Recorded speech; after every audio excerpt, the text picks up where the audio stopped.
Hi friend, আশা করি তোমরা সবাই ভালো আছো। আমিও ভালো আছি। তো সারাদিন তো ঘরে বসে আছি, আর তো ঘরে বসে থাকতে ভালো লাগছে না।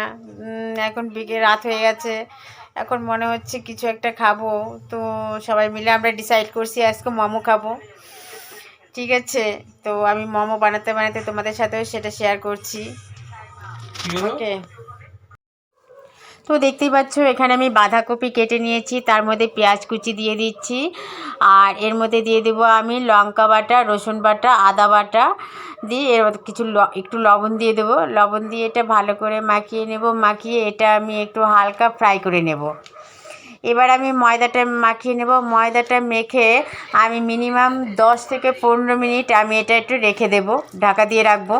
তাহলে আমার ময়দাটা বেশ ভালো হবে, নরম হবে, সফট হবে, আর মোমোটাও খুব ভালো হবে। এই যে দেখতে পাচ্ছ আমার ময়দাটা মাখা হয়ে গেছে, আর এখানে আমি স্যালাডটাও কেটে নিয়েছি।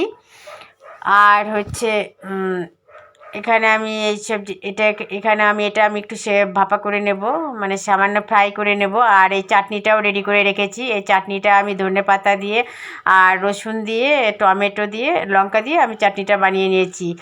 আর এইবার আমি দেখতে পাচ্ছ এবার হচ্ছে মোমোটা যে আমি রেডি করছি। দেখো এক এক করে আমি মোমোগুলো বানাচ্ছি। মোমো বানাতে অনেক রকম শেপেই বানানো যায়, মোমো অনেক রকম ডিজাইন করা যায়। তো তার মধ্যে আমি 2 রকমের করেছি। এই যে গোল গোল করেছি একটা, আর হচ্ছে লম্বা লম্বা করেও করেছি। তো এগুলো আমার বানানো হয়ে গেছে অনেকগুলো। আমি এগুলো এখন ফ্রাই করে নেব, সাদা তেলে ফ্রাই করে নেব আমি। আর এই যে দেখো এগুলো আমি লম্বা লম্বা করে করেছি। আর এই যে এটা দেখতে পাচ্ছ, এটা আমার মেয়ে করেছে। দেখো কত সুন্দর হয়েছে, আমার মেয়েও শিখে গেছে মোমো বানানো। তো এবার আমি এগুলো ফ্রাই করে নেব। তো বন্ধুরা দেখো আমার ফ্রাই করা হয়ে গেছে, মোটামুটি কয়েকটা ফ্রাই করা হয়ে গেছে। তো এগুলো গরম গরম খেতে হয়, যার জন্য আমি গরম গরম অল্প অল্প করে মানে ফ্রাই করছি, আর অল্প অল্প করে দিয়ে দিচ্ছি ওদের।